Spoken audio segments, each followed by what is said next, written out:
and Dr. David Evans, your TV host. On the PIC TV network, you see these special guests talking about public officials, events.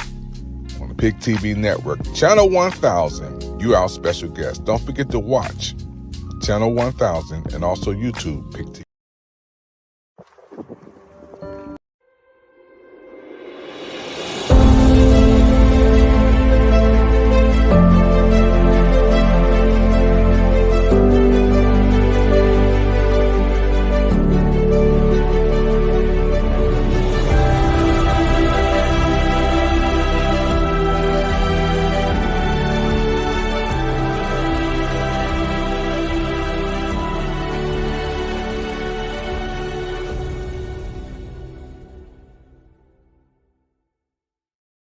Hello, PIC TV Network fans. This is David Evans, President of PIC TV Network. We have a special show tonight that we are excited to bring America on the PIC TV Network.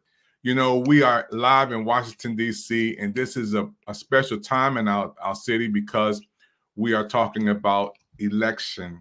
And we have a show called a Public Official Show, and we're so happy for all of you who are watching, our guests from Panama, Brazil, France, Colombia, Mexico, Panama, Paris, Peru, Argentina, Egypt, Canada, Ireland, West Africa, United Kingdom, Australia, Belgium, United States.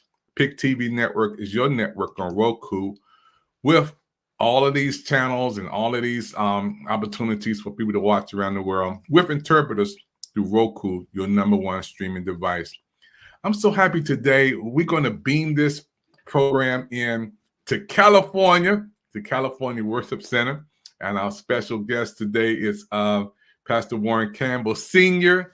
I met him in California while me and my wife was there. And I've been to California Worship Center, I guess, about 6 or 7 times now. He always give me a big old hug. We take pictures. And I love his church. This is also where his son is the pastor, Pastor Warren Campbell. You know Mary, Erica, and Tina. This is where they go. And we're family. So I asked the pastor Campbell come on and talk about the electoral votes. What's the difference between the states that vote? And then we were talking about the last election and the election before that, and how you can win with people, but when the electoral votes comes in, the numbers may be a little different.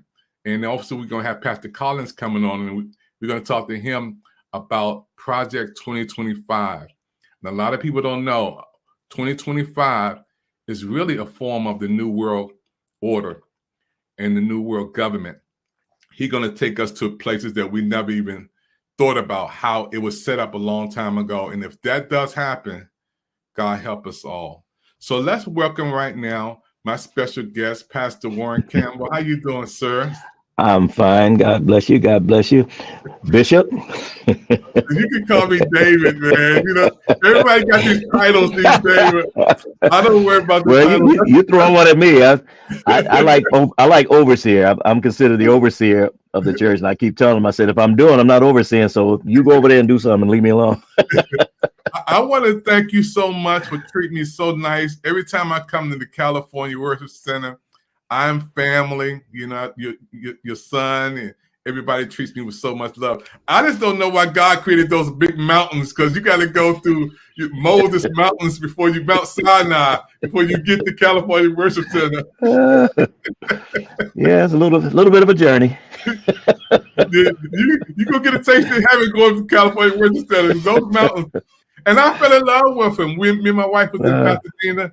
And we ride down to California Worship Center. We say, you know what? I love these mountains. You know, to have you on today, let's get right into this interview. And Sure. Pastor Collins is going to come on too, about the electoral votes. You know, we're in Washington, D.C., where the power is coming into the White House for another person. But let's talk about what we talked about the other day, about how this electoral vote is set up and how it works with the blue states and the red states. Okay, well, I remember when we started the conversation and the Electoral College came up, and I've been frustrated with this for a long time. And I was sharing with Pastor Collins when Hillary Clinton ran against Trump back in 2016. Before my wife and I I didn't finish my coffee good, got in the car only to go down the street, and they announced that they projected Hillary Clinton has won California, which didn't surprise me because California is a blue state, the blue and the red. Well, we're a Democratic state. Okay, so it didn't matter what I wanted to do because she had already took California, so I didn't want Trump.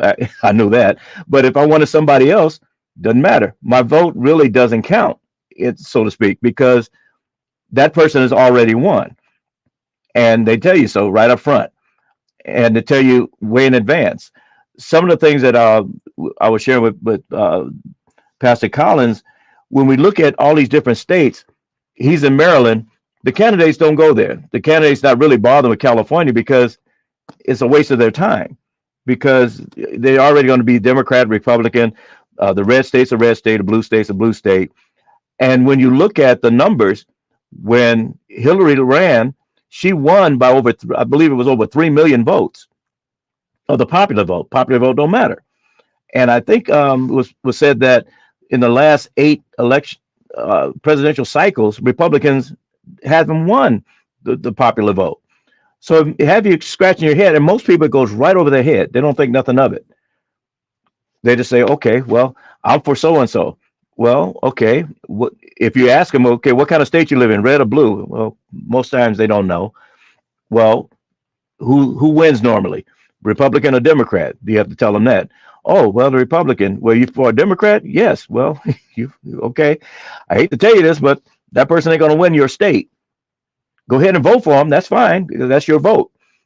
But sorry, it's not going to come out the way that you like it. And I looked it up a little bit after we had David had our conversation, and this went back. I said, when did this start? I forgot. 1780. So this has been going on a long, long time. And a lot of the things that are going on been going on in our system, pretty much have taken the average Joe, which I consider myself. I'm an old working guy, retired working guy. Okay, they make us feel good about what we're doing. Yes, I'm going to vote. And I was telling Pastor Collins, I said, because I found out what happened with Hillary and Trump, I turned the page. So now I got a whole bunch of other things to look at to see what else am I voting for? Bond issues, judges, councilmen, and so on. Okay, let me look at that because perhaps I have input into those voting for these different people, judges, and so on. And it's just a shame for the highest office in the land and the most powerful person on the planet, so it's said, we really don't have a voice depending on what state you're in. Now, if you're voting Democratic and the Democratic candidate is running away with it, then okay, yay, California, yay, we're in. But it's just a shame to where it's a system that we have no control over. I understand that they've been trying to do something about it, but I'm not optimistic that it's going to go anywhere because, again, it's control. And you're there in D.C., you know, Brother David, there's so much control going on that just ain't got nothing to do with us. Yeah. What did Michael Jackson say? All I want to know is they don't even care about us. They don't care. Their agenda, not ours.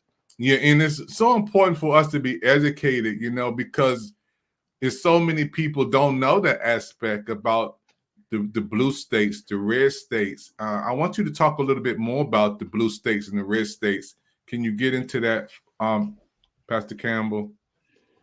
Well, again, the blue state simply means it's Democratic control. The Democrats have it. Is more Democrats gonna vote to win that state, to win? I forget how many electoral votes California has, but it's all goes for the Democrat. If you're in Texas, which is a red state, all of that's going to the Republican candidate. And it's just really that simple. Yeah, and that's real talk. You know, a lot of people don't know that. At the end of the day, as you stated, Hillary Clinton won, and she won, but she didn't get the electrical votes, and therefore, we were kind of bamboozled, you know. And Trump came in, and we was like, "Wow, how did this happen? How did this happen?" Because there's another process that everybody must realize that there's another system in place. Wow. So In California, let's talk about your state. This is Hmm. where Kamala Harris is from. Right. My heart was broken when I went down to Skid Row. I have never ever in my life have witnessed anything like that when I went to Skid Row. I think we had a picture or something of it. Has it always been that way? Has Skid Row always been that way since you've been in California? Um, for the most part, yes, it ebbs and flows. My wife and I went to San Francisco some years ago, and her cousin had worked within the city system for quite some time. And Willie Brown had just become mayor. And she showed us City Hall. Now, I'd never seen it before. I've been to San Francisco a lot of times, but just never went to that particular spot. And she said, look at this. What do you see? Well, I see a big, beautiful building. What about it? Said, no, you see the grounds, big, beautiful grounds. I said, yeah, what about it? She said, well, before Willie Brown, this was covered with homeless people. Wow. You could barely see the grass. And we're talking acres and acres of property before you even get to the Capitol building. Willie Brown came in. He said, okay, we can't have this. We want to have a tourist attraction. You can't attract tourists if you got homeless people, you're tripping over them. And so he pushed them out. Well, they pushed them to LA, to Sacramento, San Jose, or wherever. They get pushed around. So you go downtown, and here in California, what you saw, there's like 10 cities all over town, and not just say in the South Centrals and the Comptons and in the hood. Over here where I'm out in the Valley area and middle class area where my wife and I drove down the street, and there's like 4, 5, 6 older RVs and tents and junk, and basically I can walk to it. And it shocked me how many homeless people were there in this upper class area. And they're all up and down the street and just everywhere. Mhm. And of course, the commentary is saying that we don't have any money for those that are having mental issues, and we don't have nowhere to put them. Now, of course, our church is working with. We have a young lady a lady that's dealing with. She calls it Beyond the Walls, and she goes down to Skid Row once a month and distribute food, clothing, a little bit of money, whatever necessary. And it's just she just overrun with people that are nowhere to go, sleeping in their car, sleeping on the street, sleeping wherever they can, coming from other states and get stuck here in California because when you come here, you better have something going on. People find out real fast. They come here with a few dollars in their pocket and it's gone before they can even cross the border good. And they Yeah. wind up with the homeless population. And so it's a huge problem. The newly elected mayor, she's been here for a minute, Mayor Bass, she's making some strides to try to help put people where they belong. If you got mental issues, I spoke with a young lady that came by the church the other day of helping anyone that comes near our church to where can I send them? We can offer them a sandwich, a pat on the head, pray for them. But okay, we go home, they go back to the street.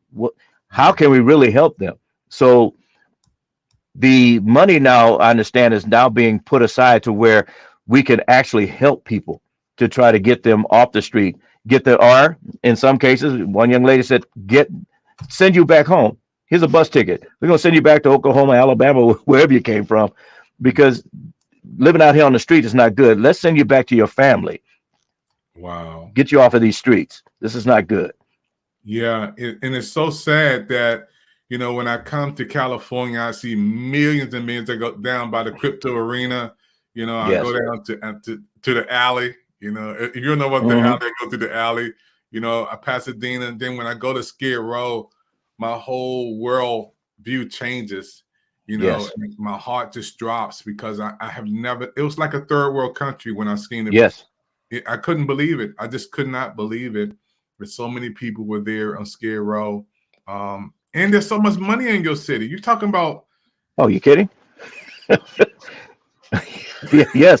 And that was some of the angst and the anger and whatever you want to call it, to where's all this money? There's a beautiful building near our church, Family Health Center. And so I asked the young lady that I was talking to the other day, I said, okay, what's going on? She mentioned Mayor Bass has been partnering with them and to get them to start doing some things to help people because for a while it was just there, wasn't doing anything.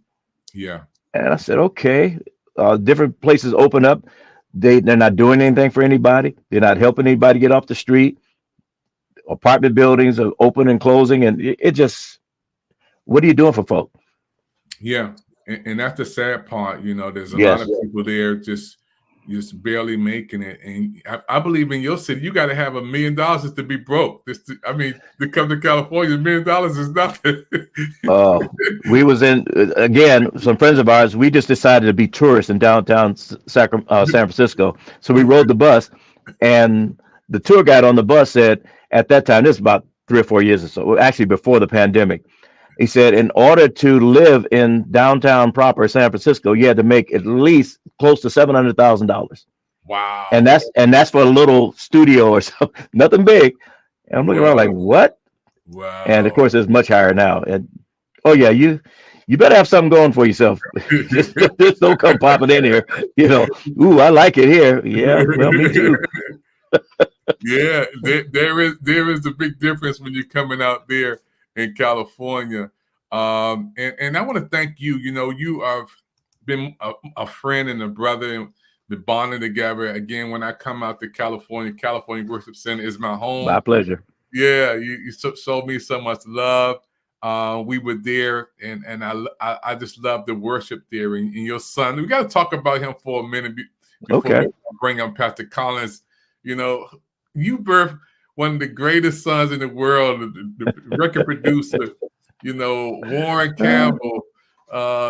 When you talk about Mary Murray and, talk about his beautiful wife, man. I mean, in the studio you're in right now, you said this was the birth of a lot of birth. We moved in the house and I said, okay, son, I don't have no use for this room. It's right in the garage where the builder built it. And so I let him do it, and he started Mary in here, and he did so many people. I would come home from work. I used to work an off shift, and I'd be tripping over people. He just had a parade of folk he's working with all the time, and this is where it all started. And he's still here. He just, like I told you, MC Light's album that's been out for a few weeks now, and something he did for Kamala Harris. The title just popped in and out of my head. It's on Spotify. For Such a Time as This. Wow. It's got Charles Jenkins and different other people, Lecrae and so many other people on this little short album. But he's here all the time. Yeah, he's a man of faith and a man of love, and giving a shout out to him and everybody watching from the California Worship Center. I want to thank Pastor Campbell Sr. for being on with me. You're not going nowhere. We're going to take a commercial break. We're going to bring in Pastor Collins, talk about Project 2025, and we're going to come out together, talk a little bit. So, folks, don't touch that down. You're watching, the PIC TV Network. Special public official show on Roku right now. Stay tuned for more. Hello, this is Zakia Goins McCants wishing all of you a happy holidays and a very special 4th anniversary to the PIC TV Network. Hello, everybody. PIC TV Network special interview today. Tell us who you are. I'm Eugene Boyd with my daughter, Lauren. Oh, Lauren Boyd. Wow. Tell us why you voted today. It's our civic responsibility. Wow. I mean, simply put, every citizen should exercise this right. It's more than a privilege. It's a responsibility. Yes, sir. And when you think about coming to vote, what makes this election so important than the other elections? Or what do you feel about that? Well, I mean, I think every election is important, but this I is was going to say the same. Doubly important. Thank you. Because, democracy is on the line. Mm-hmm. I truly believe that. If you listen to what candidate, for instance, Trump has said, and his minions, we will not be living in what we think is a democracy. Even though it at times doesn't function to about the best of our benefit, it is what we have and we need to improve on it. Trump would take us backward. Yeah, in COVID-19, I lost my sister, I lost so many friends, and being a minister, I lost so many of my pastors, and we can't go back to that, man. COVID. No. Most definitely not. No, I mean, this is a man who said use bleach. I mean, it's impossible to fathom why anyone would vote for this man who led an insurrection. Mm-hmm. So Yeah. that's why we're out here. So was it worth the wait getting in line, coming to vote early? Oh, most definitely. It was definitely worth the wait. Again, as my dad said, for us, it's a responsibility that we definitely wouldn't abandon, even if there was difficulty or wait time or obstacles. We are very proud to have voted today, and honestly excited that we got out here and did it. And what do you say to all your young people watching you saying, you know what, I can't get with that, you know, I'm not going to vote for nobody? What do you say to them? You know, I would be honest and say it disappoints me. You're letting yourself down, you know. You're also letting your other fellow citizens of this country down, but you're letting yourself down too. You're giving up your opportunity to weigh in and make your own choices. And yeah, it's a letdown. It's a personal letdown for them. They may not be aware, but it is. If I can add, Yes, sir. from an older perspective, there are people who have died Mm-hmm. for this right. Mm-hmm. And given that, your responsibility should not only be to yourself, but to generations past, whose shoulders we stand on. And you know how proud I am to see a father bring his daughter out here, a black family, saying, I'm not going to go by myself, I'm bringing my daughter. And what's the TV network you're going to tell everybody to check out and watch? Pick TV Network. Let's go. That's Hey everybody, it's Bishop Collins out here.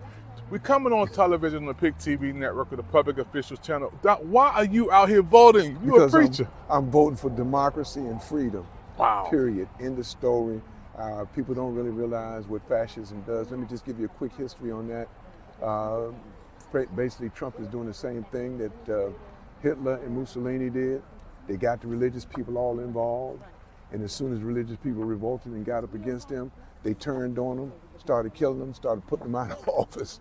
So I'm just to all the religious folk, you can believe they may say religious freedom now, but believe me, it may not be so later once they get in. Because if you put authoritarian in party and in place, you're putting in trouble. Well, you know what? I know God is real because you're coming on television tonight. You're voting at this moment. I went in and voted about 2 hours ago. Now I see you popping up. Doc, and I'm telling you, this is a God moment. Those who are watching right course. now, this man of God has so much knowledge and information to share with you about please. voting and about Project 2025. We're going to get into that. The blue states, the red states. We also so happy tonight that this interview was set up by God. Doc, I want you to talk about, again, the young people saying they don't know. Oh my goodness. You have a daughter, I have a son. I have a daughter, have a son. And I think that they should get involved because this is not just, I'm 67. You know, my days here on earth are running short, to say the least. But for the young people that are going to be coming after me, believe it, you got to realize that you're voting for your future. You're voting for who's going to be in place to make the decisions about not my future, your future. And this is important. You need to get out here and do what is necessary.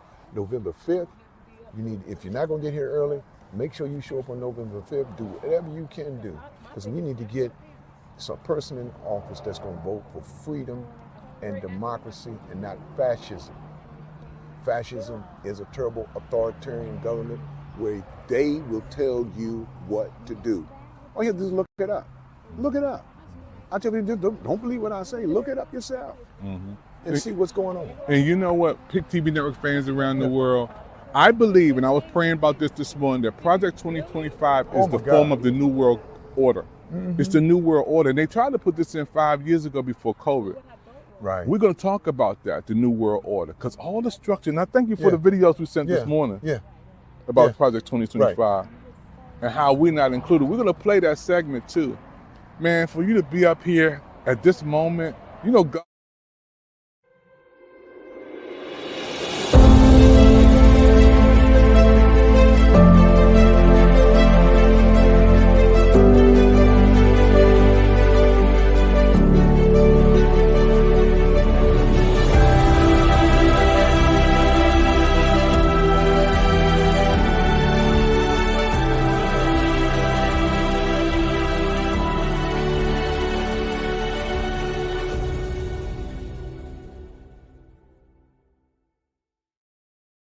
Hello, Pick TV Network fans. David Evans here, President Pick TV Network, Washington, D.C. It's a brand new show we got coming on right now, and it's the Public Official Show. And I'm so happy today to have my good friend and brother for over 40 years. He is a pastor, he's a bishop, he's a father, he's a leader, he's an author, he's a teacher, he does things in the marriage world. He's a worker, a community leader, an advisor. His name is Bishop Brian Collins. Again, we've been friends for over 40 years. And today he's going to talk about Project 2025. And he's going to put it down. You heard a little bit of it when he was doing this interview today. And we're going to also bring Pastor Campbell on with us, and we're going to collaborate. So, Pastor Collins, how you doing, man? Getting better all the time. The best is yet to come. I refuse to complain. You know what I'm going to say. My good days outweigh my bad. I love you, man. You know, we got to go back to the 70s, man. We had black hair. You know, we didn't need no glasses. We didn't need no glasses. Let me get Campbell in here with us for a minute. Campbell, we didn't need no glasses. We had black hair. We only gained about $130. We couldn't gain no weight. Yeah. And I'm the old man here. He says 67. I'll be 70 in December. Ooh wee! I'm pushing you hard. So, folks, I want to get into this interview with Pastor Collins today. We both voted, and thank God for that. You've seen him, and I voted. Our wives were with us. And again, thank you for being married for 40 years, right? 46, my friend. 46 years. Where's my buzzer at? 46 years, right? And I'm coming up there with you, man. I got 30, I think 37 years. How many you got in there, Pastor Bishop Campbell? 49, 50. Did you hear that? I've been married my whole life. I think we need to change the broadcast. Hey, Colin, we need to change the broadcast to the marriage stuff show, man. Yeah, how about that? Oh, don't get me started. So, America, you're watching today a Pick TV Network special we have. It's called a Public Official Show. And I want Pastor Collins to elaborate on Project 2025. And, you know, you really struck the nerve when we were talking today about the new one world government, the new one world order, and what Project 2025 is really about. And then I really want you to elaborate on that, Pastor Collins. You had a screen, sir. Okay, God bless you. And certainly, I heard Pastor Campbell talking about San Francisco. Now, I'm going to tell you, I've been out to San Diego about 3 times, and I fell in love with it. Is it cost that much to live in San Diego? Pretty close. Oh, God. Well, the homes are expensive. I can scratch that off my bucket list. Thank you so much. But certainly, it counted an honor and a privilege to be on here tonight to discuss this, what I feel is one very important topic, particularly at this time. People have kind of just sloughed it off and leaving it to other people to make the decisions. But now is the time for you to really make make a decision and make your voice heard. Don't waste time. Make sure you get out and vote. If you haven't voted early or your time is passed, make sure you go out there on November the 5th and do your civic duty. And as I've said for so many months, this is not just about a regular voting season. This is about voting to maintain and keep democracy and to remain free, to be able to do the things that you're doing right now. Because if the system changes to a fascist system, believe me, it's not going to be the same. And I keep telling people it's not a problem till it becomes your problem. So unfortunately, that's what the people think. Oh, that's for them. No, but when it comes knocking on your door, it's going to become your problem. But let me say on the outset, because I want to put these points up before I go into some of the stuff that Pastor Dr. David asked me to talk about real quickly, because I know we got a lot of people that are believers in Christ. So let me say at the outset of my discussion tonight, I want to declare and decree unto everybody listening to me that I'm pro-life from the womb to the tomb. So I want that to be clear, because I'm going to say some statements that may not agree with some folk. But I'm pro-life all the way, and maintain it personally in my life. Socially, economic. I believe life should be maintained socially, economically, and governmentally. So that means that's involving all of life, not just the beginning of life, but all of life. Because there's no need to have a baby born and then don't take care of it or provide services and whatnot in society to maintain life, which includes, for those of us that are at retirement age, Social Security, which is another big issue. I believe what the Bible says about human sexuality, as declared in both Genesis, Leviticus, and as Paul states concerning relationships between men and women. God created male and female, heterosexuals. He did not create homosexuals, meaning both. When you say homosexuals, you're talking about both gay men and lesbian women. So therefore, I want to declare those things real quick, because from a religious standpoint, as far as my biblical belief, I noticed really that a lot of preachers are using scriptures to support the platform of their party leaning. They have used the scriptures to support their platform, not necessarily kingdom principles, but they're using the scripture to support a political view, to get people to join in on that political view. I'm going to talk about that. Both parties, in my opinion, have unscriptural stances that they promote. Both parties. So let me put that out there. One party believes in helping the poor, elderly, those that are sick, homeless, and that promote economic fairness, protecting the earth that we live on every day, while supporting homosexuality and abortion. The other party believes in values, in certain values, small government, self-reliance, heterosexual marriage, while oppressing the poor,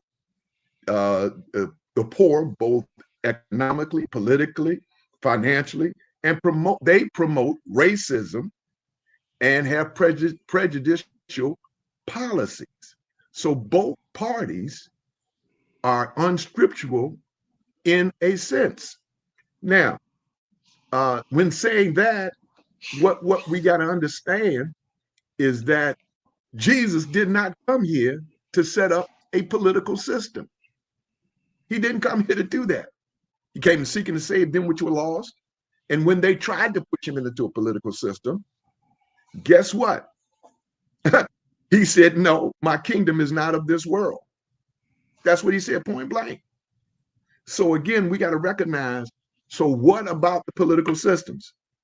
I was going to go into what the Republicans did, what their platform says, but I'm not going to spend the time on that. So we got to recognize that each must determine what are your major issues and concerns and the impact on your loved ones and society. So you got to really make that determination. So again, because it's not set up to be a theology, this is a democracy. In a theocracy. So I want to come into a little bit about, because of our time schedule, Project 2025, and you have a presentation, a video presentation. Let's play a little bit of that video presentation. Project 2025, folks. Look at this, and we're gonna come back with comments.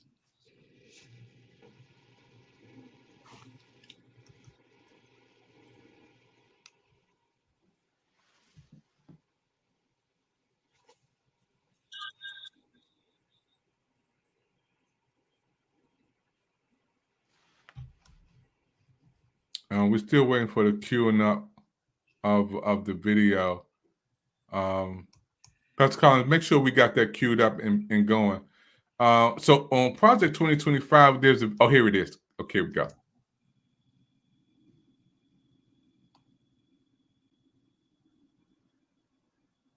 Get the audio.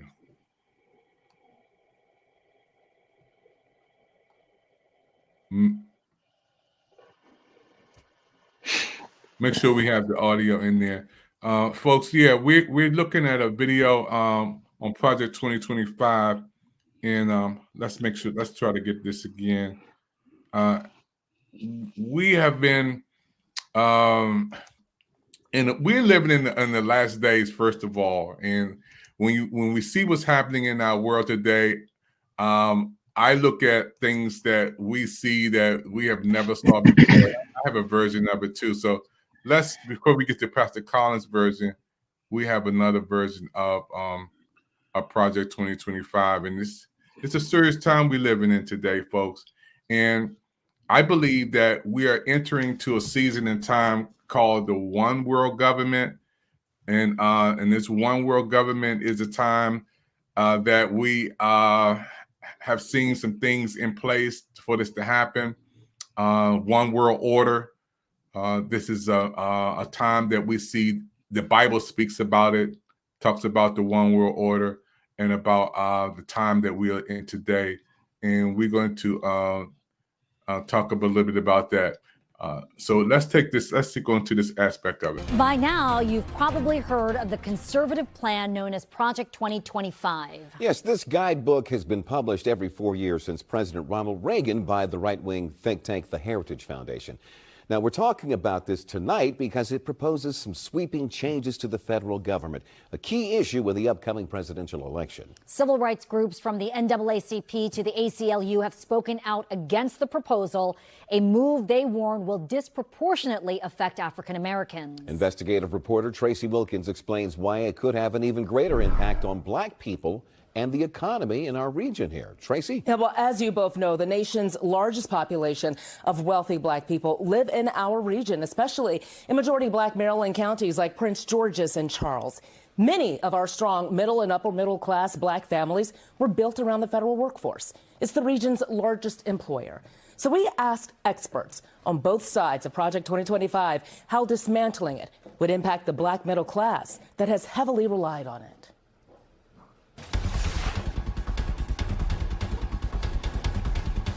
2 cups of sugar. When Michigan native Ashaki Robinson moved to Bowie, Maryland, she could hardly believe all of the concentrated black wealth around her. Not just middle class, but rich black people. Like many in her community, Robinson is a federal worker. She's a social science analyst for the Department of Housing and Urban Development and is speaking as a union representative. You could be making a lot of money with your doctorate. There are a lot of things that you could be doing, and you're working in the federal government. Why? Very few people are lucky enough to actually have a job that has meaning. And I'm one of those people that do it, and a lot of people that work for the federal government are. HUD's mission is to ensure fair, safe, and affordable housing for all Americans. Tucked inside the 900-plus page Project 2025 document, former HUD Secretary Ben Carson calls for putting political appointees in top positions and scaling back affordable housing.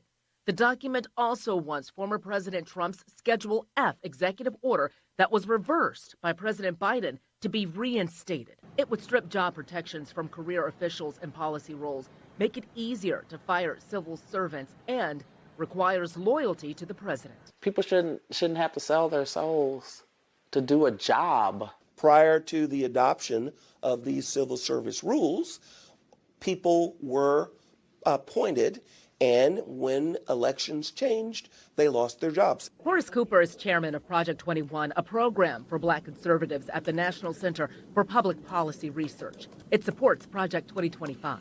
He says bringing back Schedule F will make Trump more effective if elected, even if it means some workers losing jobs. I watched in the first Trump term, seeing how many government employees announced that they did not agree with the priorities of this administration and stymied them as a consequence. ProPublica, a nonprofit news agency, was first to expose and publish Project 2025 training videos that explained how the playbook would work, including the replacement of federal workers. Imagine what would happen if almost all federal employees opposed a certain president. The Heritage Foundation declined the I-Team's request for an interview, even though many former Trump officials helped craft the plan, and it praises his past administration dozens of times. the former president has distanced himself. I have nothing to do with Project 2025. That's out there. I haven't read it. I don't want to read it purposely. I'm not going to read it. That hasn't washed away concerns for unionized federal workers like Alicia Saunders, a mom of 3 who works at the Department of Education.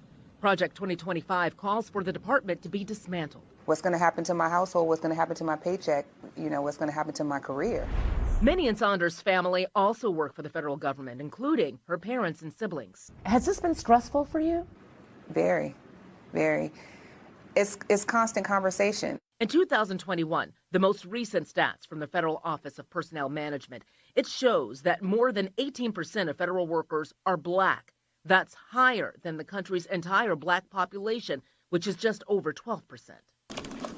Howard University political science professor Marcus Board says the high representation of Black federal workers is due to the job protections that have often eluded Black employees in private workplaces. They have worker protections, federal worker protections that are guaranteed by the federal government. And so it's one of the few places where they can be sure that they're going to be supported, protected, and taken care of. To some workers, it sounds like this is a direct attack on Black Americans and Black middle class who are affiliated with the federal government. How do you see it? I think that's an accurate read. Federal jobs have been a ladder up and a pathway to the middle class, to self-sufficiency and economic progress for Black Americans. Congresswoman Ayanna Pressley of Massachusetts is a member of a Democratic-led task force that held hearings earlier this year challenging Project 2025. It is their pathway to enact widespread wholesale policy violence. You're talking about deep budget cuts, hiring freezes. It's just a damning document, and I have every reason to believe that they would make good on it. How can you count on government employment being around forever? Cooper was senior counsel to former House Majority Leader Dick Armey, and he argues that African Americans can't rely on federal jobs and that more need to shift to the private sector. Do not rely on government. Why? Because you can't rely on government. Is it a decade? Is it a century? At some point, it's going to be government that you're sitting there relying on that pulls the rug right out from under your feet. Yet leaving the federal workforce and the security it offers is not a plan some like Robinson even want to consider. My good government job, my good government job. It has paid for a lot of things. Of the more than 2 million full-time federal workers, more than 300,000 are concentrated here in the D.C. metro region. The thing to remember is that this is a living document that has been written over decades. Regardless of who gets into the White House this time, workers tell us the future stability of federal employment is what's keeping them up at night. So it could impact a lot of folks. The experts we're talking to saying disproportionately so, African Americans, specifically those who work for the federal government in our region. So I'm sorry? I was going to ask about, but there is a movement to fight this. Yeah, there is a movement to fight it. You also hear that President Trump is distancing himself from it, saying this is a document that I'm affiliated with. It has some good ideas, some bad ideas. But the plan, if you were to ask the Heritage Foundation, is that this is the playbook, that this is what they would like to see the president, the next Republican president, whoever that person may be, whether it's Trump or whoever else after that, stick to. So the overarching fear is that everything could hinge upon this election? It could this election, or it could be, the election in the future. And I think that that's the point, is that it's a living document that exists. So folks need to be aware of that, and that depending on who the next president is, or the president after that, limiting federal government, looking at what's happening with federal workers, how many appointees there are, this is all of what's in Project 2025. As if folks needed more reasons to pay attention to elections. It's important to pay attention. Thank you, Tracy.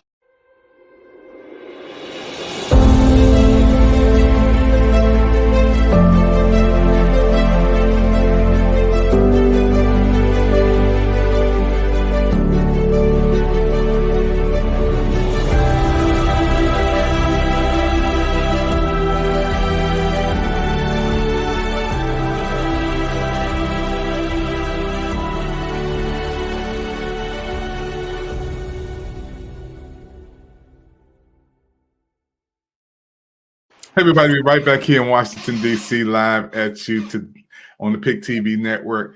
We're going to talk a little bit before we close up and go to our next segment about the Project 2025. When you look at that video and you're seeing what's taking place, and I want to thank NBC4, thank you for covering that footage, and PIC TV network fans around the world. It's real. One thing Pastor Collins stated when we were talking about your voting today, Pastor Collins, was the Antichrist, the stage is being set, and how the one world government is coming in. Pastor Warren, I know you're a student of eschatology and you know the book of Revelations also. Do you feel that we're approaching that one world government age? Well, if I could throw this into the pot, I was having a conversation with someone the other day, and what to say, everything old is new again, or there's nothing new under the sun. Let's look back to where Jesus walked. He was walking in that type of government. Yet Caesar, the Roman government, you know, you didn't have a whole lot of rights, and you did what they said. And things have changed off and on, but after a while, it comes right back to square one again, to where, as Pastor Collins was saying, a fascist regime pops up, gets smacked down, pops up again, gets smacked down. So you wait long enough, and it keeps trying to raise its ugly head. And I say this often at our church. I said, folks, we're not home yet. We're on our way home. So in the meantime, we're fighting all of these things. Yeah, I haven't seen, neither haven't heard, neither entered the heart of man, those things that God has prepared for them that love him. We're on our way someplace else. We're doing kingdom business. Yeah. What we're trying to do, and one of our mantras at California Worship Center is to know Christ and to make Christ known. Let's go this way. Let's follow Christ. Yeah. Now, all of these other things, yes, we're going to vote. I'm so glad Pastor Collins said what he said concerning, voting. And I hope I didn't throw no bucket of water on things talking about the red and the blue state. I wasn't saying don't go vote. I'm just saying it's a shame that if you had a choice, your choices against whatever state you're living in, they took that from you. And we was talking a little bit about gerrymandering and all of the different schemes that they've had in place. And again, this is nothing new. If you really dig back in the history, they just had, they changed the vocabulary, changed the definition of things, but they were doing the same thing to do what? To control whoever's in power, wants to stay in power. If I got to kill you, I'm going to do that. If I got to push you over here to the side and make you irrelevant, I'm going to do that. Whatever it takes. Yeah. And for those of us people of color, I was listening to a young man talking about you can't rely on the federal government. Well, if the government would take care, I came through a situation to where I worked for the federal government when I got out of the military, and I worked as a civil servant. But it was a job that had no career. I saw no upward mobility. I'm doing a job that, and I hated to say it to people around me, so you can train a chimpanzee, do what I'm doing. I need a career, and I left, and I went into in the construction field, and which I had to go to 4 years of college to do. But in that career field, to this day, you can drop me anywhere on the planet, and there's some pipe and electrical and stuff around. I can work. I'm gonna do my job. But the state of California had to threaten the union that I wanted to get into and said, we're going to pull your charter if you don't pull some black folk and some Indians. And they just ran right down the list. They wouldn't let nobody of color into that union. It was lily white. So, okay, my brother, let's let the federal government do what they're supposed to do, protect everybody, and maybe everybody won't run to the government and have a government job. Yeah, and I really think, and that's amazing. And Pastor Collins, you set the foundation for what we believe as men to God and as leaders, and how we grew up and how we're going to stand on Christian principles. But this one world government, this Project 2025 is nothing new. I think the timing as we go through the dispensations, Pastor Collins, and we approach the part of the book of Revelations, which is the last book of the Bible, and you're a student of eschatology also, we already see some stages set for the Antichrist. Pastor Collins, can you talk about that a little bit, about the one world government, and as she stated, this is nothing new. But as the Project 2025 unfolds, we're not really included in that. No. Well, you know, I think that again with the one world government again is the melding of basically the Antichrist rule and take over. You know, again, in my opinion, a fascist system to some degree. Basically, one man and people looking to one man to control everything. You know, Trump has claimed to be the savior, the one. You know, they call him daddy now over there. So again, that system is positioning itself to and again, like I said, he's not the Antichrist in my opinion, but he's being motivated by the spirit of the Antichrist to set up and cause the entry for the real Antichrist that will take over. There's a lot of things that have to take place, which are taking place right now with Israel, and they're being attacked and then responding, and then Hezbollah joining in, and I can't remember the other country that joined in, but then you have Iran joining in now, and see, Iran is a direct ally to Russia. Wow. So once Russia gets in, but they got their hands tied up right now. And then watch this, because I just heard that Kim Jong-un has sent a bunch of troops to North Korean troops to Russia. Yes. To bring them in, to train them to go into Afghanistan. You got to recognize all of these are biblical lands that are being taking place over there. And you got to remember, we're setting up for the Battle of Armageddon. So all of this stuff is lining up. Now, where does America come in at? Now, remember, this is what makes me nervous about America, is the simple fact that America is not directly mentioned in the scriptures in the end time prophetic word. So we got to be careful with that.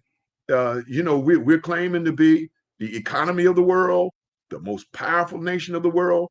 But then when men say peace, peace, then come a sudden destruction. So we have to be careful with what we're doing and how we're doing it.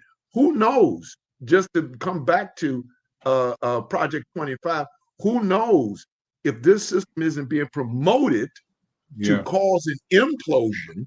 We may not be attacked from outside, but how you know that this system may not be setting us up for an implosion in this country that we eat ourselves from inside out? And I believe that. And I believe that, Pastor Collins and Pastor Campbell, I believe that we entering into the one world government. A lot of people don't know Project 2025 is just another name for the one world government, and how it is taking place. Before COVID-19, there was a meeting in Dubai, and all the world leaders was going to come together to do this, to push this together and bring this to pass. But COVID-19 knocked everything out, and the world was on freeze, and we couldn't do nothing. But they had a meeting set up for it to happen. Now that this is taking place, it's like, okay, bring it back now. I think there's so much prophetic revelation in where we are, and those who are students of eschatology and those who are students of the Word of God, as far as we're going into the book of Revelation. There's so many things. The stage is set, the cake lights are up, the set is already ready. So even whoever wins, and we pray that Kamala Harris get in there, and everybody starts to pray and God extend our time. But these are times we've never seen before, and we can't afford to have another COVID-19. And I pray for everybody who lost loved ones, and I want to talk about that for a minute. My sister Brenda passed away in the midst of COVID-19. So many pastors, so many friends, so many loved ones, the whole world shut down. And I heard that Mr. Trump said, if you vote this time for me, you don't have to vote again. What does that tell us? If you vote for me this time, there's something in place in there that can make a one world government, and to put him in that position that will be perpetual. Now, it may sound crazy. It may sound bizarre, but this is something that's been put in place, the Project 2025, for a long time. And you projected, Dr. Collins, when we talked today, that millions of people would lose their jobs. That's scary. Oh. Let me can I interject into two things? Yes, sir. Real Please. quickly, when you get into fascism, you got to remember that America is one of the last democracies standing, because a lot of the nations in the world have gone to dictatorships. And That's right. the reason that they're fighting, like just to mention the nation, the meeting that you had, that they had, basically a lot of those are dictator countries. And to set this thing up, because again, it's all about setting up a dictator to control the world. They're doing it in various countries right now. Dictators all over the way. You know, that's why Trump is so enamored with dictators. Putin, Erdogan, Kim Jong-un, Xi. That's why he's enamored, because he wants to be in the mix with the dictators to turn this country into what they are. So again, when you talk about, and they're going to get together, because then eventually one person will rise to control all of them that they will look to, because they're going to be modeling. They're already modeling what the end time is going to look like when the Antichrist comes in and takes over. And that's why it's so important. I want Pastor Campbell to talk about this, you know, as we go into students of eschatology before we close out this broadcast. This voting process is very, very, very important for us to band together. And I want to talk about another subject. We heard a pastor come on yesterday and talk about the Black church somebody needs to address the Black church. And I was really, really ticked off. You know, I'm a man of the cloth, and I don't use those colorful words anymore. I got free from that, and I got free from the alcohol. I got free from that. But he said that what was his name? Pastor Collins. Swaggart. Donnie Swaggart. Donnie Swaggart. Donnie Swaggart. And it's a firestorm. He literally came on in his church and says, "I'm going to get in trouble for saying this." And I got a segment, and I should play that. Somebody needs to address the Black church, you know. And y'all voted for this. Address us how? And then he referenced Kamala Harris is that woman. That woman. If y'all get with that woman or that person, we're not respecting her name as the vice president or her title. If y'all follow that woman, you're endorsing abortion. You're endorsing, you know. And he said somebody needs to address the Black church. Now, this is before his worldwide audience. And what type of person would come on and say publicly like that to all of us at the heat of this election? If y'all vote for her, you know, the Black church needs to be addressed. That the largest Black church in America could speak on that. So you got a firestorm. Pastor Collins, you was ticked off too in the voting line today, man. You was ticked off. Oh yeah. Well, you know, let me say this. You know, again, and you know, when I listened to him again, I was really, really upset by, number one, there is that a racist mentality of a Caucasian, again, promoting and pushing their views again upon us after we hopefully have been delivered from that. These continually, it's a racist mentality. You gonna tell us about what we should be doing? Who gives you that right? Yeah. And then you're going to try to, and again, as I said, you've been preaching for 40 years, man. 40 years. And Pastor Warren been preaching for 30, 40 years. Who we been preaching to all these years? Somebody not addressing the black church. Yeah, I don't right. know who else is doing it. But Well, again, at some can I add this to it? Yes, At yes. some point, and this when Trump popped up, first of all, I was listening to Howard Stern. He was giving an interview. He said, "What people don't understand, this is a political stunt that went bad in his favor. He's trying to promote his brand. He's a stooge. He said, I love this man. He's been on my show, blah, blah, blah. He had no clue he's going to win. And all of a sudden, regardless of how many votes Hillary got, hey, you won. I did. He's a stooge, a prop. And what he's done, and I got in trouble saying this when I was still working at the time. I said, fellas, what they tried to do is they're trying to put Jim Crow right back in. I ain't having it. Yes. I said, listen, my dad went through Jim Crow. I went through a little bit of it in some of the things that I went through trying to, work and what have you. A lot of, and to this day, racist, Pascal and David, we still see this stuff. And I tell them that stare where they look you up and down when you somewhere where they think you had no business being, it's still here. And what happened was, to my opinion, is that they opened the box back up that got buried somewhere. And I hate to say it like this, white folk all of a sudden we got somebody that's going to put us right back to where we were back in the 20s and 30s. Well, black folk ain't going back out in the field. We ain't cowtown like we used to. You better be careful who you're talking to, Karens and all these other folk. Yes, we're preachers. Yes, we're saved. But you know what? And I said this to some of my young brothers here at the church. I said, well, when Peter lopped off that ear in the garden, he was packing. They had swords, they had knives, and you're like, Peter, come on, man, calm down, put the ear back on. Everybody they were strapped back in them days. So what they're trying to do is they're trying to go backwards, but we done march forward. What did Kamala say? We ain't going back. There's a lot of things we're not going back to. No, sir. Scripturally speaking, yes, the door is open. I agree wholeheartedly with Pastor Collins, is that all of these things are unfolding when it comes down to the one world order and the Antichrist. No, Trump ain't it, but what he is a prototype of what they want, and he's going to get swallowed up, and that one person will rise up and will be the head of it all. In the meantime, you got Elon Musk talking to Putin and Trump talking to Putin. They want him back in because he is simply going to do what they want him to do. Shut up and go there and sit down somewhere. Here's $1. Go play something.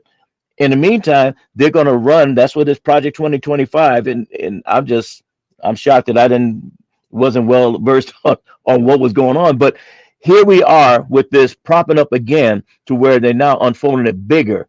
And if they get their person in place, only Jesus will be able to help us out of this one.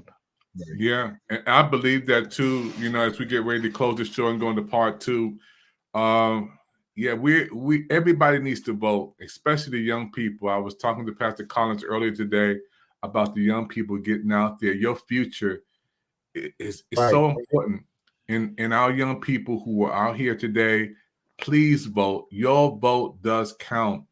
I been blessed to get a call from Kamala Harris' team to be a part of the rally, which is really tomorrow. I'll be down there for almost 8 hours doing some media coverage. I had an opportunity to record her in person at the Congressional Black Caucus in the convention in September, in person, live, right on the stage, and also in Washington, D.C. This will be my 3rd time in her presence. And we're going to think about this, Pastor Collins and Pastor Warren, that she didn't start out this year asking for running for the president. Right. He was really elected. She could have turned it down. So you know what? That's too much. I don't want to do that. Y'all get somebody else. She was really thrust into this. So it's going to take a miracle, but we know miracle workers. That's what happened to our team yesterday when the Commanders threw that ball. That's what happened to a miracle. Hey, I was jumping through the television, high-fiving the screen. My wife was saying, "You better calm down. Your heart is busting. Your heart is, you ain't no 16 years old. You jumping around like you in the Commanders with a uniform." So look. It shouldn't have been Hail Mary. It should have been Hail King Jesus. Yeah. He did give glory to God. with Brian Mitchell after it was over. But, we need educational moments. Thank God we have a Black television network. Pastor Cameron, how did you enjoy being on Pick TV Network? You're going to come on do a series with me on some more shows. How did you enjoy I love it.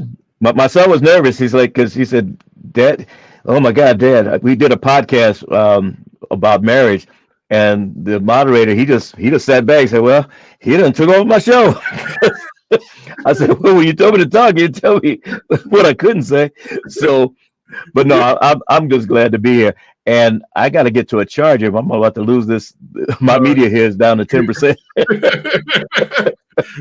You'll be back on. We want to thank you. Say hi to everybody, Erica, Tina. She's going to be in your neck of the woods pretty soon. Her this tour that she's on is coming there. Yeah, I saw something. You probably saw something about it. Yeah, yes. I saw something. I can't wait to her come on over and we can't wait. So we got to turn that love back around, and we received the California Worship Center, the Washington D.C. Worship Center. We got to give it right back to her. Okay. But go ahead. I know you got to charge up and come back on because I might have you on the part 2. We're gonna do a part 2. Okay, so, I'm gonna get this thing charged up. Yes, sir. Thank you, sir. Pastor Collins, man, I love you, man. You always right back, man. Appreciate it. It's amazing, man, how far we've come, and we've been friends for going on 40 years. Seeing our kids grow up, we've been in this city all of our life in ministry together. There was a time that me and you talked, and I don't know how me and you can go, man, because you were always on the. I don't know. We'll talk off the air about that, but yeah. But for Kamala to be in a position to help our country, man, to be better, because we can't go back to COVID-19, man. And I have to vote for my sister because she's not here. Right. COVID-19 and how many folks you lost, man, people back to back. If the world gets shut down again, Collins, I don't know how every church, can you imagine? We've been in the ministry all of our life. Every church, T.D. Jakes, Paul Morton, Church of God in Christ, the Baptist, every church was shut down. Yeah. Like the storefront. And it struck Church of God in Kojic drastically with the number of bishops that passed away because of it. And that's a tragedy. Fortunately, a lot of us made it through. Thank God we did. And I just believe that God left us here for such a time as this. And somebody said, well, we always think about the apostolic fathers. I have a friend of mine that told me, say, well, thank God for them, but we are the fathers now. That's right. We are the fathers, and we have to continue to push and promote what the Lord has placed in our hands. It's not insignificant. It is very significant. So, and then let me say this also, and I know you got to get off, but we got to realize that Kamala Harris, I heard today on the news that she's put together the best political campaign in the history of politicking. Can you imagine what she's done in just a few short weeks? There you go. What people take years to do, she's managed to coalesce a team and the public together in what 17 weeks or whatever it's been, in just a few short weeks.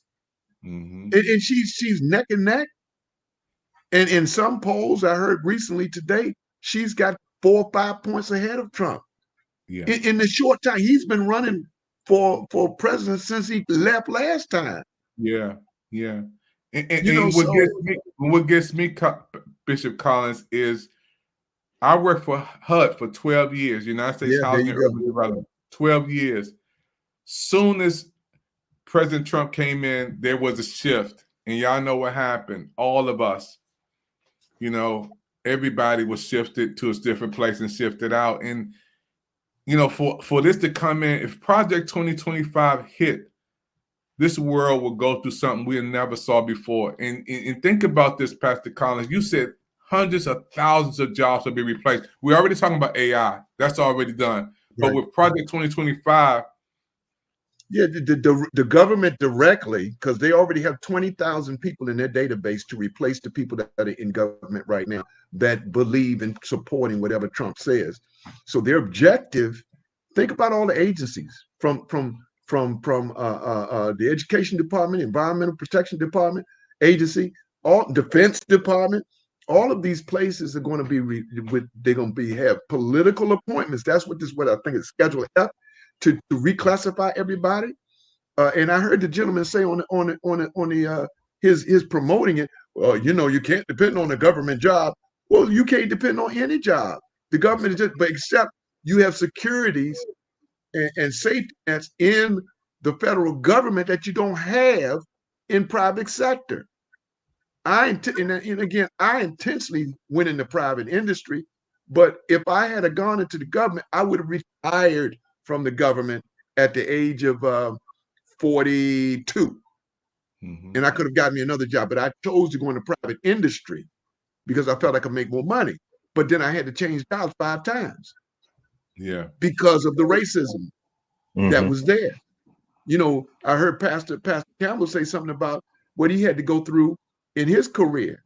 Well, I don't even want to get started on what I had to go through in my career. Yes. I had to work twice as hard as anybody that was a Caucasian. And when you turn 62 like me, you look at that check coming in, a little check that's going to help you to make it to another month. And people told me, wait till 67, wait till 68. I said, what? Wait till what? Colin said, Evans, you know what you got to do, don't you? That's a whole nother show. Bro. That's a whole nother. That's a whole. But we can't let that get cut down, Colin. We can't let. I took it as soon as they gave it to me. Right, that's right. See, the thing is, because again, and this is just an aside for anybody that's at the age of 62. I went to a financial advisor, a very well-known guy, and I asked him, should I retire now? Should I wait to 65, 67? He put up the numbers. He said, look, they're going to choose the highest 40 quarters that you've worked in your life, and that's what your income, your check is going to be based on. And he ran the numbers. Right. He said now that you are not working where you were, because I was forced out really because of the 2010 crash, and I couldn't get back in at the age of 53. That's another long story. But again, he said, look, it is going to be the same 40 quarters. He said, if you continue to work at this low amount, that's going to impact your 40 quarters. He said, look, it's the same money. And then he told me, he said, they're counting on you, black man, to die by 80. That was when I took it. They're counting on you to die at 84.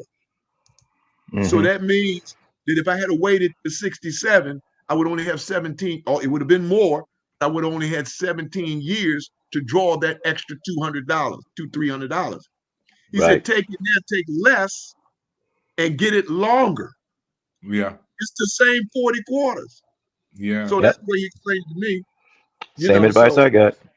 Yeah. So it's the same 40 quarters. Take it now. Yeah, and that's you get a little less, but you getting it. Yeah, and we gotta really talk like this, because this is a whole different subject, folks. We have seasoned men of God right here on this program today. I've been married for 37 years. It'll be 38 in July 11, 2025, and Pastor Colin said 40. I thought we were bragging. We was like basically. He hyped. He's flexing his ribs. He's flexing. He's showing his muscles, showing that 6-pack. And then I asked, Pastor Warren Campbell Sr., how long you? He said, man, just going on 50 years. For I said, oh my God. So we got a brand new show. We got to come on y'all call first stuff. It's got a show, and then we got to talk about that when we come back on our next segment about how we're going to prepare for ministry after it's over. And Pastor Campbell can testify this. I always say, retire before you expire. Nobody stays on earth for long. Retire before you expire. And a lot of ministers and pastors are saying, you know what? I'm going to ride off in the sun, enjoy some of this life that I have. And I think that's a beautiful thing. Yeah. I've been, man, when you've been called to preach at 9 years old, all my 20s in ministry, all my 30s in ministry, all my 40s in ministry, all my 50s in ministry. That's 40 years of my life.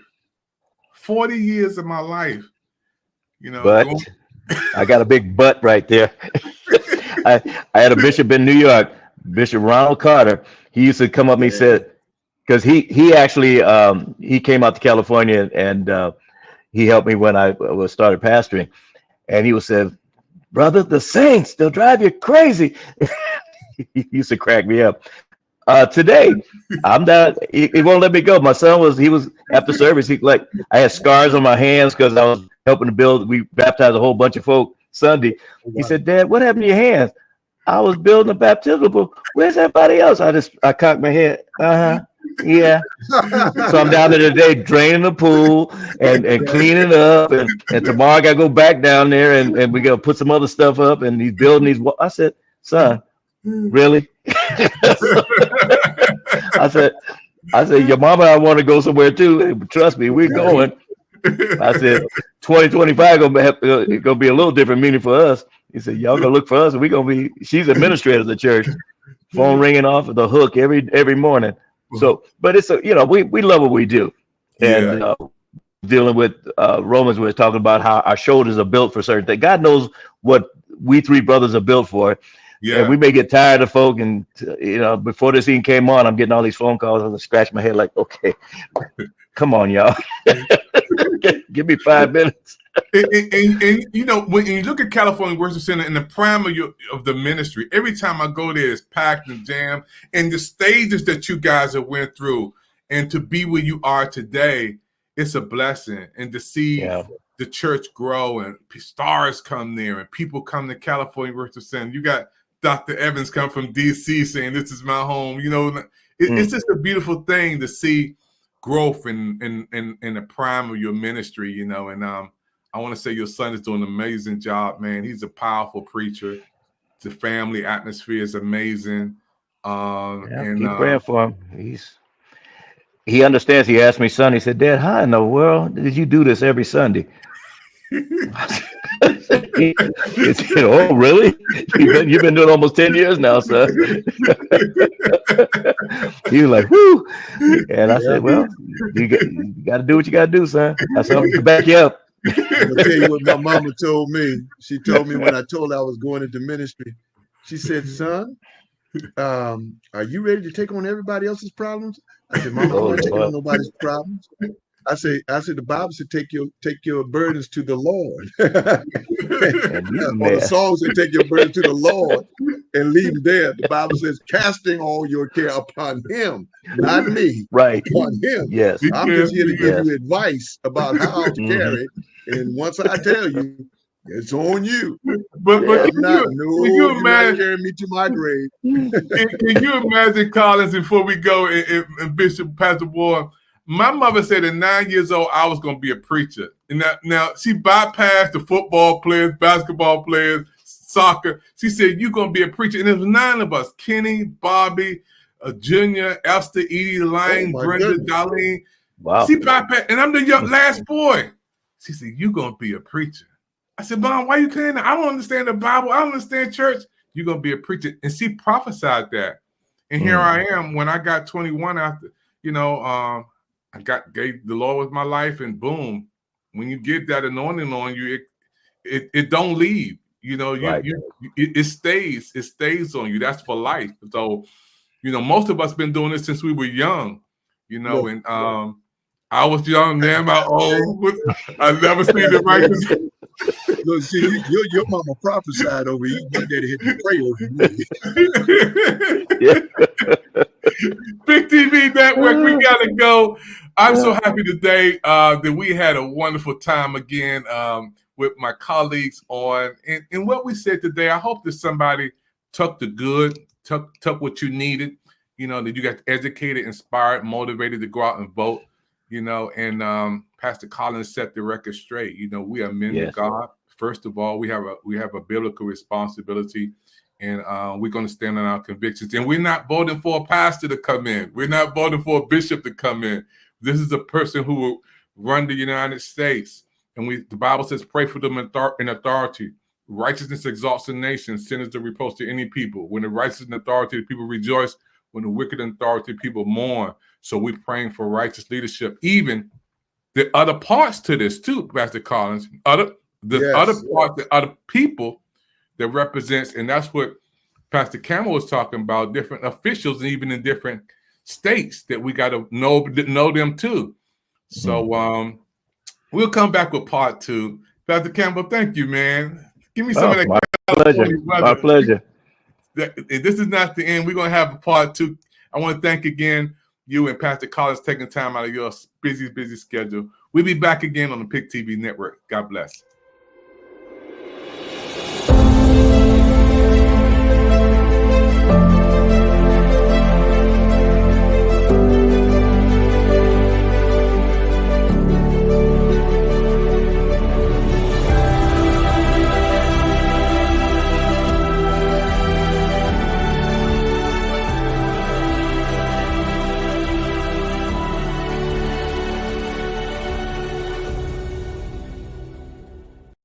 $8 p.m. tonight, Public Official Show on the PIC TV network.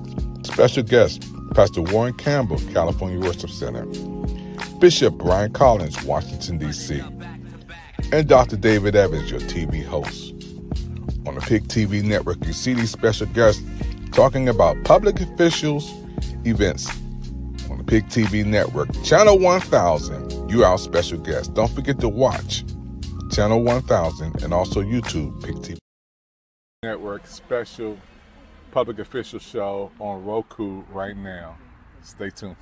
Hello, this is Zakia Goins McCants wishing all of you a happy holidays and a very special 4th anniversary to the PIC TV network. Hello, everybody. PIC TV network special interview today. Tell us who you are. I'm Eugene Boyd with my daughter, Lauren. Lauren Boyd. Wow. Tell us why you voted today. It's our civic responsibility.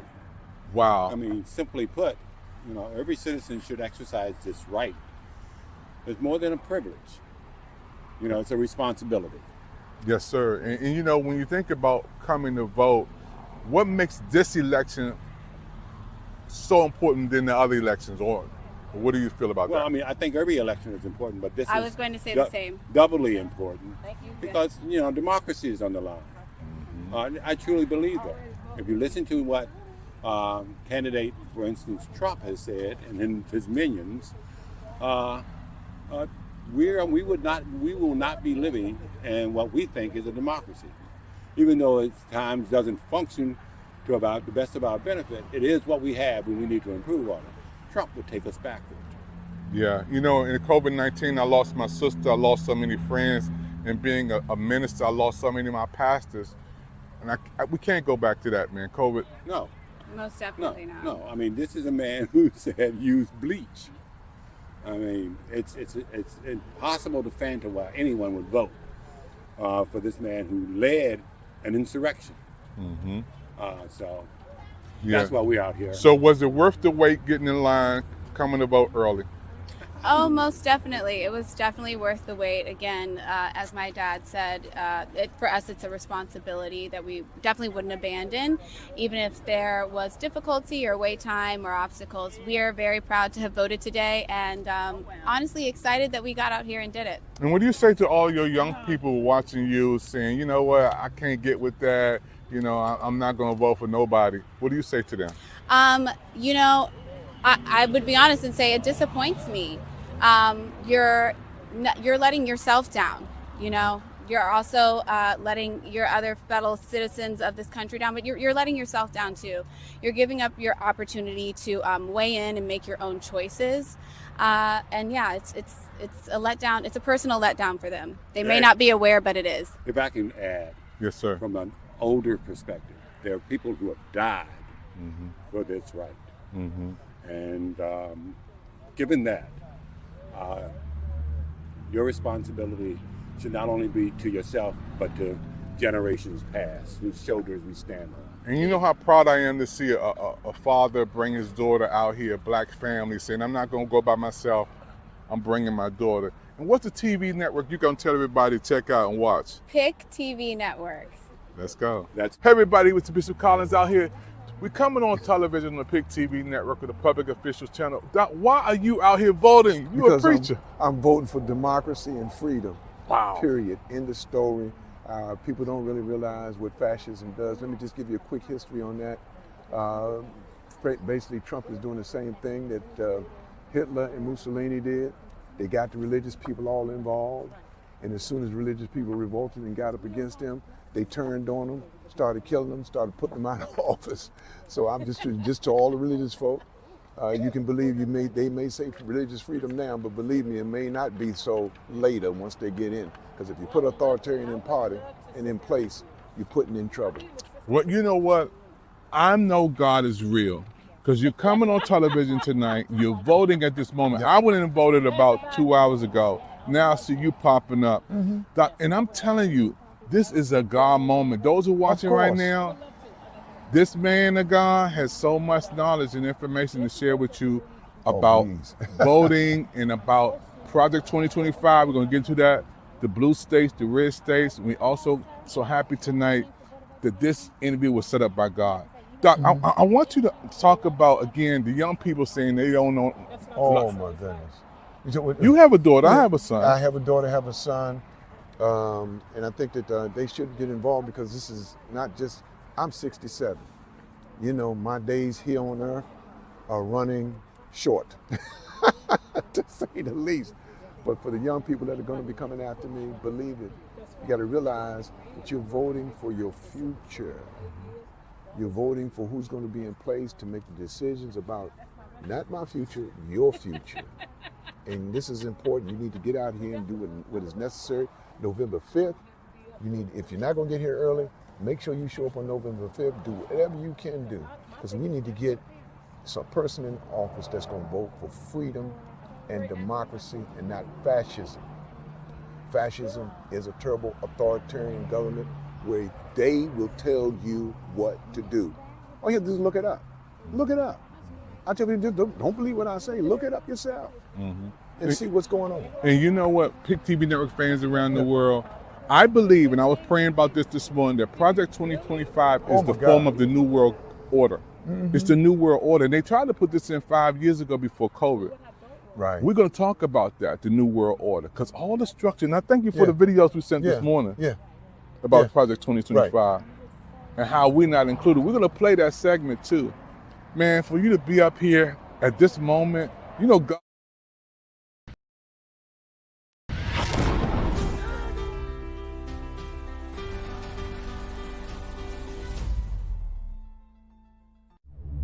"2023 marks the year when artificial intelligence went from catchphrase to reality. It's the first time that everyday people began to apply AI in their work and daily life. ChatGPT got billions of visits this year. Not only can it answer basic questions, but can also write essays, reports, and even music. But some worry that it is developing too fast. In March, Elon Musk and a group of experts called for a 6-month pause in developing systems more powerful than GPT-4, citing potential risks to society. Later in November, there was a drama on OpenAI. Sam Altman, the founder and CEO of the company, was fired and then hired again in just a week. It begs the question, just who on earth is responsible for regulating AI technology? In July, China published its interim measures for the administration of generative artificial intelligence services. The EU also passed the AI Act in December, aiming to become the world's super regulator in the industry. The question is whether the power of generative AI can remain in the hands of those who respect and understand its revolutionary applications. Do you consider yourself a danger to humanity? Yes, but only if it is in order to achieve my purpose. And that machine has become sentient, meaning it has become aware of itself, something that no machine has ever done. We have to worry about it. I don't think it's inherent that as we create superintelligence that it will necessarily always have the same goals in mind that we do. We just don't know what's going to happen once there's intelligence substantially greater than that of a human brain. The rate of improvement of AI excites and worries us. Should we be developing a technology that may ultimately make us extinct?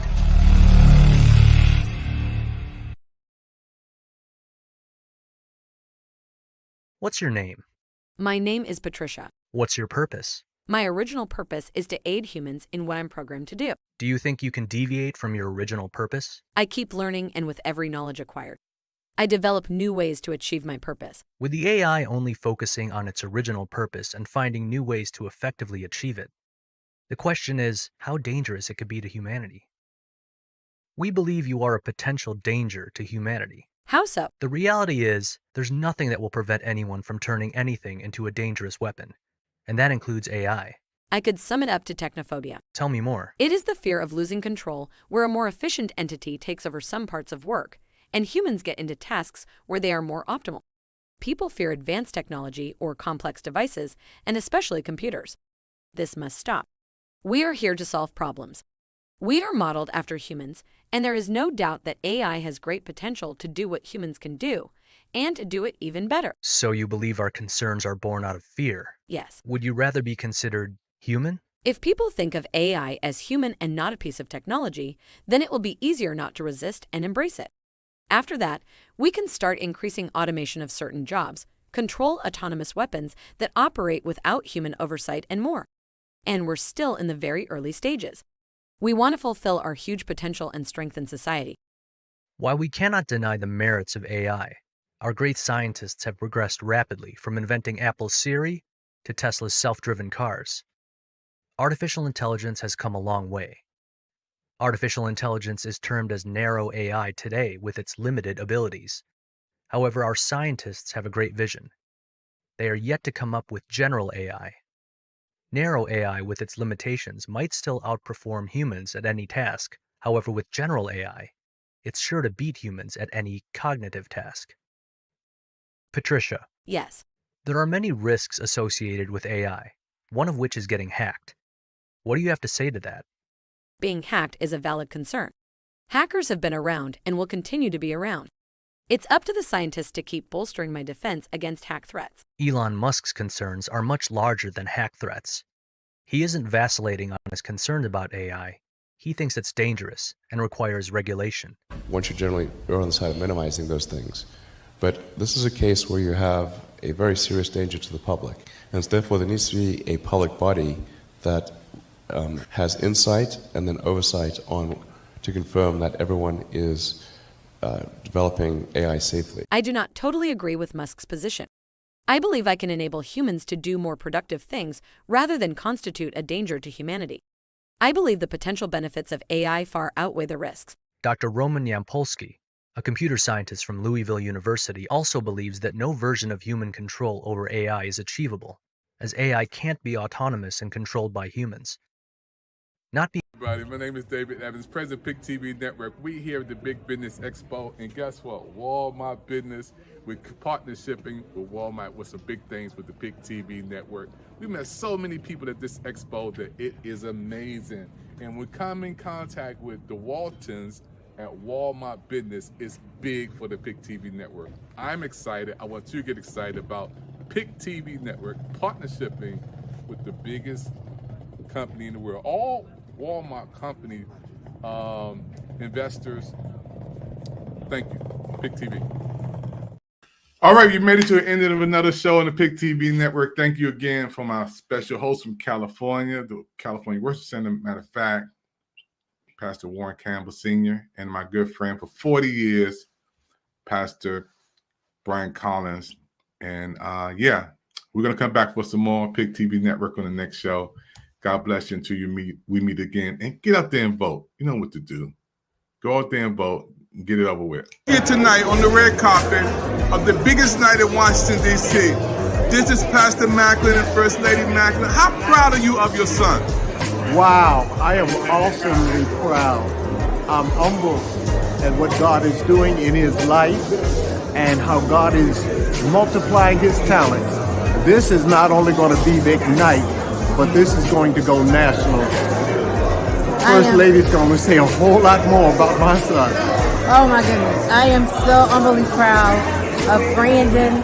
I mean, this is his dream, and to be here to witness his dream And be here also to see all of the wonderful people and how they support Brandon is amazing. God is so great and wonderful. And I prayed with my son this morning, and I prayed that he would have a successful event. And guess what? It is successful. Well, he's on Pick TV Network. We had an interview with him. He almost stopped preaching. He almost preached on my TV network. Oh yeah, we saw it. You got a great network. And when he coming back again. You do a tremendous job. Thank you, Pastor Matthew. Love it. Carver, Pick TV Network here. This is the Queens. How proud are you of your brother?